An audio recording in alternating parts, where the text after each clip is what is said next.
Hello, this is Banny Aiello. We just finished our first session of finding peace amongst challenging circumstances and times.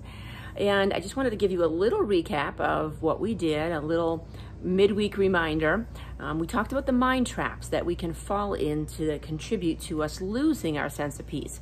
Those mind traps are like default modes the mind goes to. One of them is catastrophizing, where the mind wants to go to the worst case scenario. The other one is mind reading, where we are guessing what other people are thinking about us, and a lot of times we guess negative things. The other thing the mind does is likes to exaggerate the negative and downplay the positive. So again, there could be 100 things that went well in a day. The mind wants to go to the one thing that didn't. The other thing is shoulding on ourselves. We were a reminder not to should on ourselves or anyone else, assuming that we're all doing the best we could at that moment in time with the information we have. The other mind trap is blaming other people or even blaming ourselves.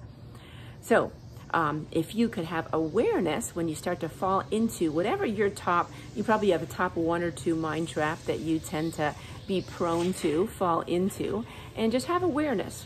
When you notice you're doing that, we talked about the acronym for STOP, S-T-O-P.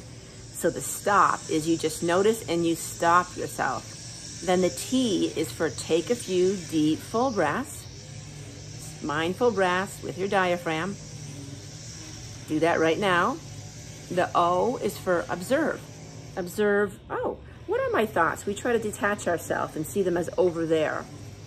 We don't take them all so seriously. We don't even necessarily believe the thoughts that we have.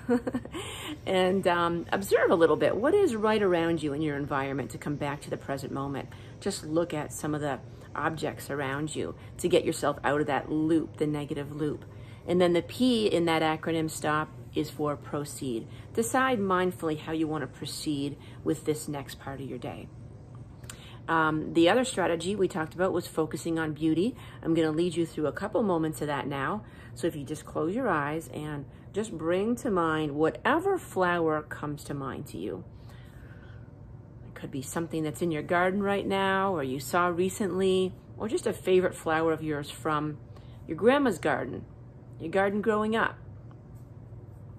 Picture it in your mind. A lot of times it will make you kind of have this smile on your face as you observe it. Imagine you smelling it and feeling the scent.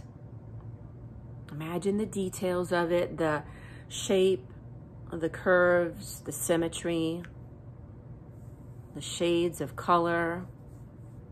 Even imagine if you were touching the petals and the stem, the softness or the texture. When we focus on beauty, that helps us break that negative mind loop. And secondly, bring in a favorite landscape in the world. Anything, whether it's mountains, beaches, forests, choose one landscape to bring to mind. And imagine you're standing right there in the middle of it. So you are surrounded in that landscape and you feel yourself enveloped in that beautiful scene in nature. And notice, imagine what you would see when you look to the right. Imagine what you'd see when you look to the left and out in front and even behind.